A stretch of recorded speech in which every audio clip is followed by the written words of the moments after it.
بسم اللہ الرحمن الرحیم۔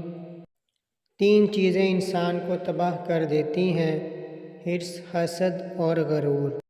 فوری انصاف صرف اور صرف شریعت سے ہی مل سکتا ہے۔ عملیات میں پڑھنے کی بجائے ہر کام میں دعا کو اپنا وظیفہ بنائیں۔ صبح شام کی مسنون دعاؤں کو اپنا معمول بنائیے اور اللہ کی حفاظت میں رہیے۔ اللہ والوں کی ایک لحظہ صحبت 100 سالہ بے ریا عبادت سے بہتر ہے۔ حقیقی راحت اسلامی اصولوں پر چلنے ہی میں ہے۔ دنیا میں حقیقی آرام کا خواہش مند عقل سے دور ہے۔ جو عمل آج تم پر بھاری ہے وہ آخرت میں میزان پر بھاری ہوگا۔ عمل کی نیت سے پڑھو، بس اسی وقت سے ثواب شروع ہو جائے گا۔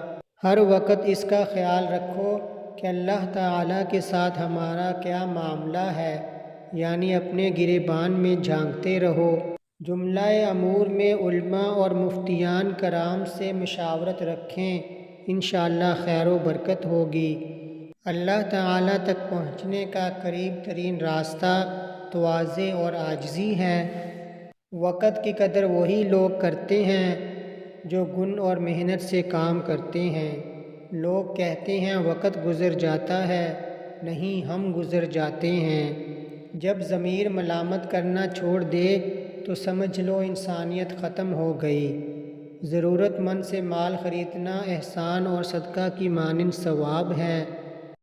رفت سر پر جو آ پہنچے اجل، پھر کہاں تو اور کہاں دارالعمل۔ خالی تمنا حماقت کا جنگل ہے جس میں احمق مارا مارا پھرتا ہے۔ دنیا کی جنت یہ ہے کہ میاں بیوی دونوں نیک ہوں اور ایک ہوں۔ اللہ حافظ۔